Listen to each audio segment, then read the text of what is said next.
Welcome back, everybody. Today on Your Anxiety Toolkit, we have the amazing Patrick McGrath. He is coming back on the show. So welcome, Patrick. I'm going to say you are, but just in case you don't know who Patrick McGrath is, he is the Chief Clinical Officer at NOCD. And today we're talking about the ways OCD tries to keep you stuck. So thank you for being here, Patrick. Well, thank you, Kimberly. So good to be here and excited to chat with you once again. I think the first time we did this was an IOCDF conference, sitting in a hotel room with a beautiful view as we chatted about don't try harder, try different. Yes, that was a really fun episode. If people haven't listened, you should go back because I think that's this is like a follow-up to that, if anything. Yeah. All right, so let's talk about the way OCD tries to keep you stuck. Do you want to kind of lead the way? Sure. Things that I've been talking about recently as I've built on don't try harder, try different are these notions that OCD doesn't care about you. It really cares about itself. And there are things that it is going to do to try to make sure that it sticks around because it does not want to go away. So in order to stick around, it's got to keep you stuck in what it wants you to do instead of you doing what you want to do. So one of the first things OCD may not want you to do is to do any therapy whatsoever. It will tell you things like they're going to force you to do stuff that you don't want to do. It's going to be a terrible experience. What if they tell you it's not OCD and you really are this terrible thing that you're so afraid of? Anything that it can throw at you to get you to doubt therapy, OCD wants you to do. And boy, isn't OCD good at doubt, by the way. It's very, very good at that. Mm-hmm. Well, it also tells you you're the one person it won't work for, right? Yeah, right. Yeah, like, don't do why therapy, even give it a try? That's for other people. It won't work for you. Mm-hmm. Yeah. Amazing. So tell me more. Tell me the other ways in which it keeps you stuck. Yeah. It of course wants to stick around, so it's going to insert itself anywhere that it possibly can. Nothing is off limits for OCD, and I think that it has a surprise factor at times for people and really, really scary factor. And if it gets to the point that it is so scary, so surprising, and so triggering to that fight, flight, or freeze response, what do we hear a lot from the people that we work with? We hear, but it feels so real. So this is another trick of OCD, is to feel so real. And because something feels so real, we start to believe that it is real. One thing that I get when I do my podcasts or webinars too is that question, why does it feel so real? And my answer is always the same, and that is because it has to. Because if it didn't feel real, you wouldn't need therapy for it. You'd be like, oh, there's that. Oh, but that doesn't feel real. So I'm just going to move on and not be too concerned or worried about it. But Kim, the other thing that I think is always fascinating on that statement of it feels is there's nothing that you couldn't justify with the phrase it feels like. Right? I mean, I could say to you, it feels like it's too hot, and you would say, no, it feels like it's too cold. And both of us have a valid statement that we're making there, and we could go along with that, but it doesn't actually mean something is too hot or it is too cold. It means it feels like. And one thing that we'll see with people with OCD is sometimes they're stuck in the phase of getting ready to do something. I jokingly call this fixing to get ready to do therapy for our friends in the South who have a great phrase there. And what does that mean? It doesn't mean I'm getting ready to do therapy. It means I'm getting ready to get ready to do therapy. So I'm fixing to get ready to do therapy. And it's all these kinds of things that we throw out in front of us that, like, I can't do therapy. I've got to get ready to do therapy, but I've got to get ready to do therapy first, because that's a lot to do. And same kind of thing, I believe, with this notion of it isn't this way, but it feels this way. And if it feels this way, well, that's kind of equal to it is this way, Yeah. almost a thought action fusion kind of concept. A thought equals an action. A Yeah. feeling also equals a reality in OCD. For sure. What specifically do you tell people when they say, but it feels so real? Like, what might you tell them to help them manage this real feeling that they're Mhm. having? While it mightn't be the truth, but it's their real experience. What kind of tools or strategies do you use with that circumstance? I've done over 10,000 attempts to rip the ceiling down on top of me and crush me to death with any of the members that I work with, where we stare at the ceiling and with all hope and might and wish or prayer or whatever it is that we can do, we look at that ceiling and just do anything in our power by sitting there and thinking about it to get it to fall on top of us. And so far, over 10,000 times in my career of doing that, it has not happened yet. And I use that just as a way to prove a point to people that as much as it feels like it's going to happen, it doesn't mean that it does happen. And we're in a danger when we kind of judge everything by it feels like, right? We Again, we could justify absolutely any kind of compulsion to answer but it feels like this, so therefore I have to do this compulsion. There's nothing off the table then that you couldn't do a compulsion to because it feels like. Right. I feel like that's another way, and often sort of the rebuttal that I hear respectfully is, but you guys can't, but what if I am the Yes. person who brings it down? Like there's this Right. personalization or this over identification. So what do you do with that? Well, that goes back to the first talk we did of what I call specialness, the idea that the rules of the world apply to me differently than they do to everybody else. And I'll say, well, you're either the most special person in the world or you're just like everyone else, you're unique, but the rules of physics and everything else and chemistry and don't apply differently to you than they do to anyone else, even if you think they do. Now, take a look at how easily we're tricked into this. I could have you in a room, Kim, that is 100 feet on any direction from where you are standing, purely flat concrete, right? I put a virtual reality helmet on you and I turn it on and you look in front of you and there's a cliff. You will probably take a step back, even though you logically know that you are standing on a flat piece of ground. By doing that, I have tricked you, and emotionally now you feel as if you're about to fall because what have you done? You've been trained your entire life that if you look down, there's a cliff, you should take a step back so that you don't fall. And you logically know that this is fake. This is not real. This is a virtual experience, and you will still feel it. Why? Because your emotional part of your brain isn't a logical part of your brain. Your emotional part of your brain doesn't care if this is virtual reality. Your emotional part of the brain is cliff, step back, or you fall. Yeah. And I think that's the point, right? Is that the feeling, it feels so real is the emotional part as well. Mm-hmm.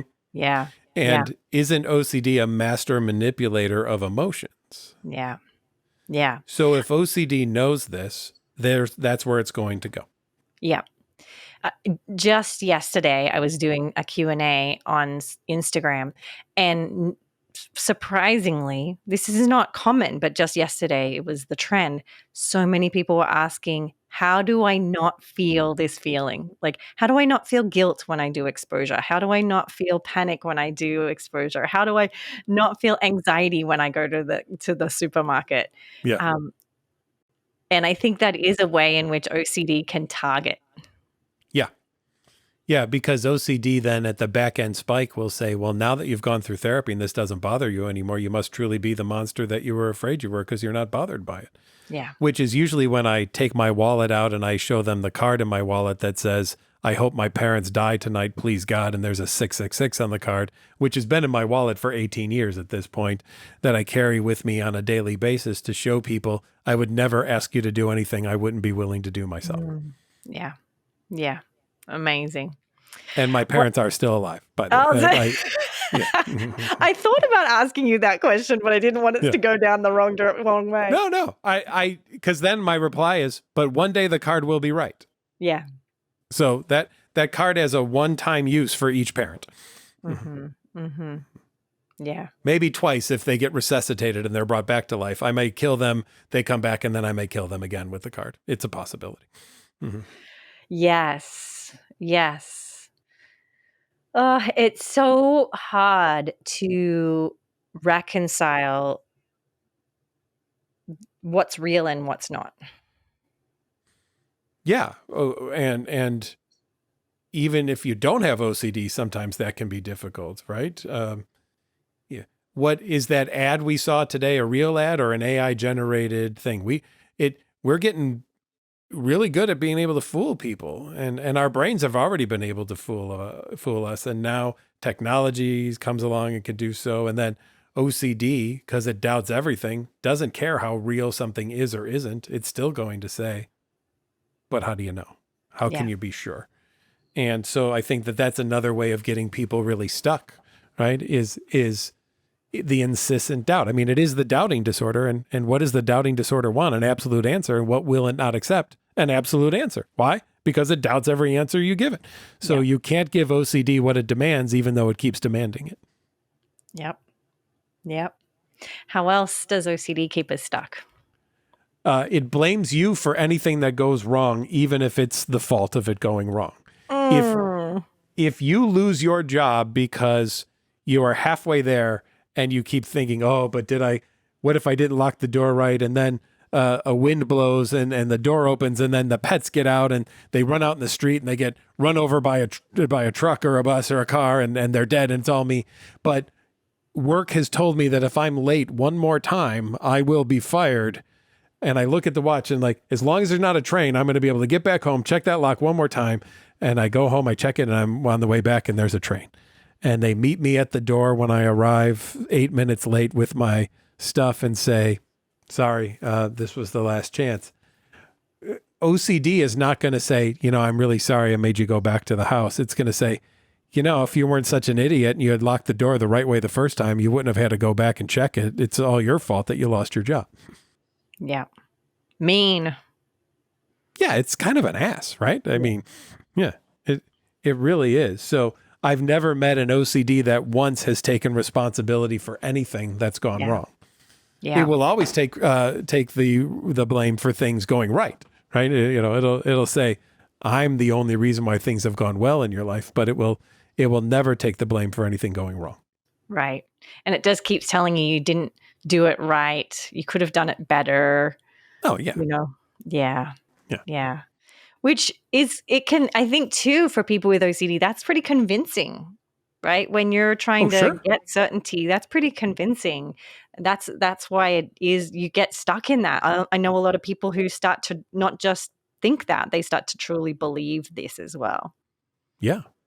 And OCD's smart enough to give you a nugget of dopamine rush here or there by you do the compulsion and you get this minute little relief, but it only lasts for sometimes milliseconds, and then you find yourself on the hamster wheel of hell going through all of this stuff again.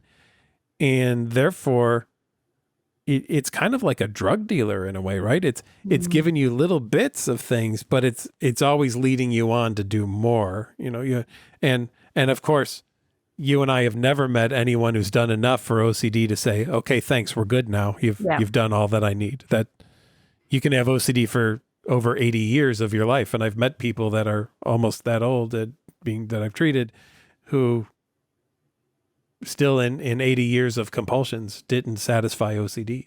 For sure. Yeah.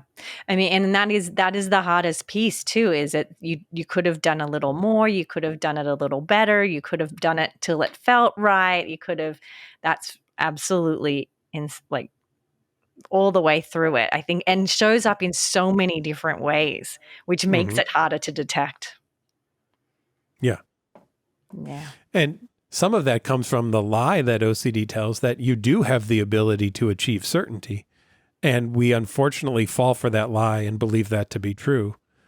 And that's why we stay stuck on, again, the hamster wheel of hell, as I call it, where, we know we're running, we're not getting anywhere, but if we do what OCD says this time, maybe we will move somewhere and get to where we need to go. Yeah. But the hamster wheel is very well anchored and it ain't going anywhere. And you're just spinning your wheels around and around and around. Yeah.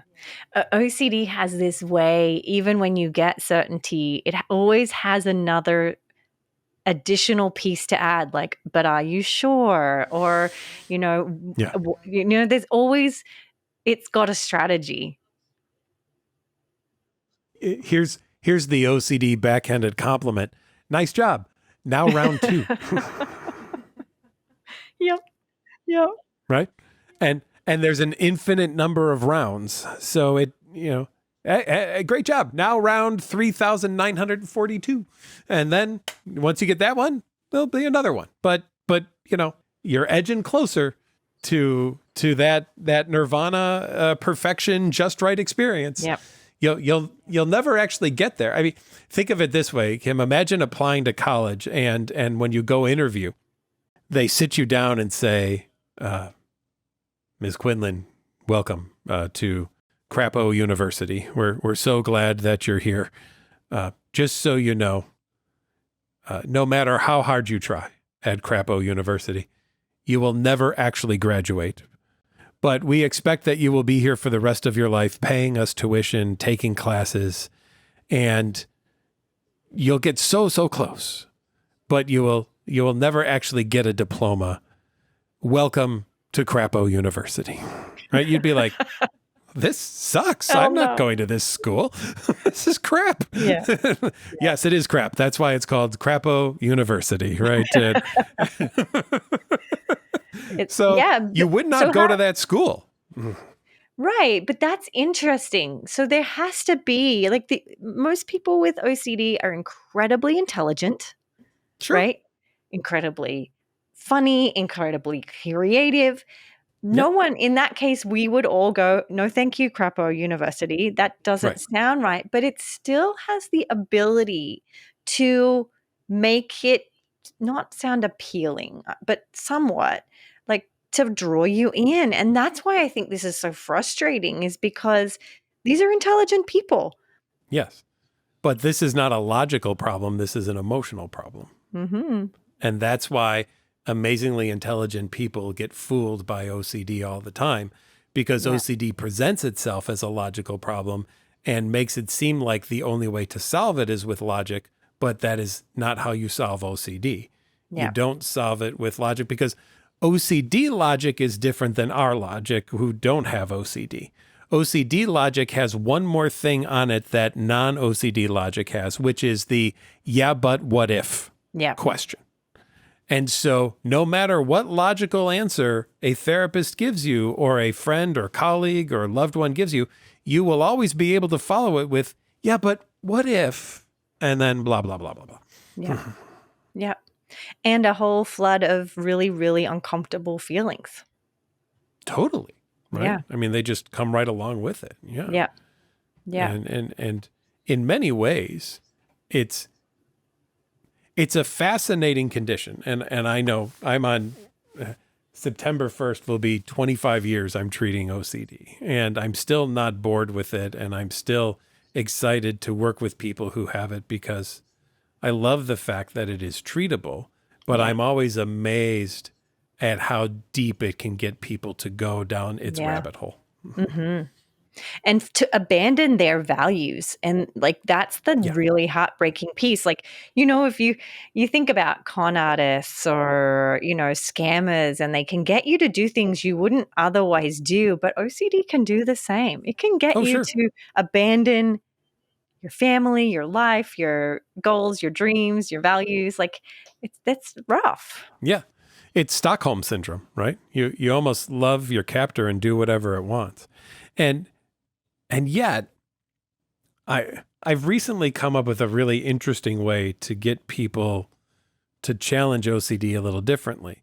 Uh, I've had people who are on the verge of divorce, who have lost jobs, have been kicked out of school because of OCD, and they talk about how frustrating and angering and all these kinds of things it is. So I was working with someone, and it's just one of the, as you know, once in a while we get this little nugget that pops into our head while we're in the middle of a therapy session. So I was working with this person, and they were so frustrated because they were still washing their hands more than they wanted to. And it was interfering with their time with their children. Their spouse was infuriated with them. The bills for the water and the soap, and it just, all this stuff was happening. So I said, all right, how many hand washes are you doing? Let's get the baseline. And once we had it, we established a number for the next day. And I said, anything you do over that number, I want you to put a quarter in a jar. And at the end of the week, we're going to take all the quarters and we're going to write a check and we're going to send it to the opposite political party for which you will be voting for in the next election. Well, they had to write a $1.25 check to the group they were not voting for. That $1.25 was more motivating to them, it seemed, than the job losses, the anger of the spouse, the lack of time with the children. Literally, that $1.25 pushed them over the edge of, I hate this OCD so much. I will not send this group any more money. And they started doing less and less compulsions. Yep. It took $1.25 for that to happen. Mm-hmm. I've heard Charla nicely talk about that too, and that's really a really, really interesting way to hold accountability when when OCD keeps you stuck. I love it, especially in this heated environment right now. Right. Yep. It's apolitical. I don't care who we're sending it to. I want the motivator there for somebody to make the change, because that's what's so important. Yeah, for sure. How else does OCD keep us stuck? Well, I mean, we touched on it a little bit, but just one of the lies that it tells, that certainty is achievable about this thing that you're having obsessions about. And it's, of course, it's a moving target, because you'll never achieve the level of certainty that you want. I mean, again, you and I have never worked with anyone who said, I'm finally certain. Thank you so much for all the work you've done, right? No, that's not even the goal of therapy. The goal of therapy isn't certainty. It's accepting the fact that it's okay not to have certainty. I mean, I may walk upstairs and fall back down the stairs after this filming here and break my neck. This might be the last time I've ever seen alive. It's a possibility, but I'm not going to now crawl up the stairs when I go up the stairs. I'm still going to walk. I'm okay with not being certain about it. That's fine. Yeah. And I think the piece that's so hard about certainty is when you see other people who seem certain about the thing that you're uncertain about. Oh, yeah. Like, my friend doesn't have uncertainty about whether she's going to harm her child. I should be getting certainty. Or my colleagues aren't uncertain about how they feel about their husband or wife. I should be able to get certainty. Mm-hmm. And that can be so cruel in the comparison. When I always say, like, it's not that they have certainty, it's just that they don't think about it. Like, it's just not in their vision. Yeah. Kim, you have children. I'm going to bet there are times you've just wanted to throttle them. I mean, just like, right? These are facts. These are facts right here. Yeah. But you don't, right? And you don't have to now think about, oh, geez, why did I think that? And now that I've thought that, will that make me do it? And, oh, gee, what if I did? And then I would have to go to DCFS, and then they'd be taken away, and they'd go to foster, and I'd go to jail, and I'd never see that. Just that's where OCD will take it. But for people without OCD, it's not that they're 100% certain that they won't ever do something. They just don't even care. Right. And I think that that's one of the hardest things for people with OCD. When I bring this up, usually kind of midway through therapy, I'll talk about, does it shock you that people don't think about things as much as you do? And they're always like, all the time. I cannot believe that people just go through life without thinking about all this shit all the time. And I'm like, yeah, that's OCD. Yeah, for sure. And it makes it so hard to reconcile when you again how I mean, we all know how many times has someone said, I wish I had that OCD and not this Oh OCD. gosh. And it's the same thing as that OCD makes it sound like this is very special and very specific to you. You must figure this out, that we must get to a place of certainty, and then we can go about our life. What would you tell people to do about this idea of you can go about your day or your life once you get certainty? Then you're never going to live your life. There is no life of 100% certainty, and so if your goal is 100% certainty, you're stuck where you're at. I ask people, do you want to sit next to your tombstone wondering when you're going to be 6 feet under it, or do you want to live your life and show up on the day of your death at your tombstone saying, well, that was a great time, right? Yeah. And people with anxiety and OCD spend their time worrying and wondering and doing all these things to try to prevent something from happening. And people without OCD accept the fact that it could happen, and if it does, I'll figure it out. Right. Right. Is there anything else that OCD does to keep you stuck? I think probably just overall, going back to that idea of specialness, it really does convey the notion to people that they are special. The rules apply to them differently than they do to everyone else. That they could be perfect, which of course is, again, a joke, because what is perfect, and is there anything that all 8.5 billion people on the planet agree upon? I don't think so.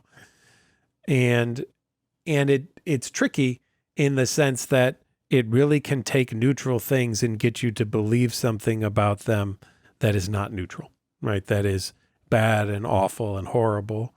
And it's always that, you and I have never once treated someone who showed up in a Zoom or in an office and said, I'm afraid everyone loves me and thinks I'm great. Never once. No, that there's no such thing in OCD, right? It's only worst case scenarios that we've ever seen people who are worried and afraid of. And yet I love to ask people, okay, then just find a newspaper article with the lead story that is that person with OCD actually went and did that thing. And when you find me that article, then maybe I'll change my mind about OCD. But until then, I ain't changing my mind about OCD. I still find it to be a conniving jerk, and I'm going to do what I can to help people not be influenced by it anymore. Tell us where. I'm going to end it on that because I feel like that's the perfect place to end. Where can people hear about you? You can check us out at NOCD.com. And if you're looking for help for OCD or related conditions, we have therapists in all 50 states. And we also do work in Canada and the UK and Australia. And been doing a podcast myself called the Get to Know OCD podcast. So you could check out. I did some interviews recently with Howie Mandel and Maria Bamford, and just got some other really exciting guests that are coming out Me. as well. Kim, yeah. I was just going to say that one. You just jumped the gun on me. There you go. Raising my hand. It was me. It was me. Yeah. Another one with you that you totally forgot about before we started talking about this, but that's okay. I love you anyway. I did. I dropped the ball, Megger. I did. No, but yeah, yours was amazing. And it's so nice to be here with you today as well, too. And get to, just not only build our friendship, but spread the love to everybody else as well, which is great. Yeah. And I do think the reason I love this so much is it really gets to the feeling of having OCD, and that you do feel so stuck. You do feel so trapped and checkmated. And so I love that you've addressed some of those things today. So thank you. Awesome. Well, thank you. Good to see you again.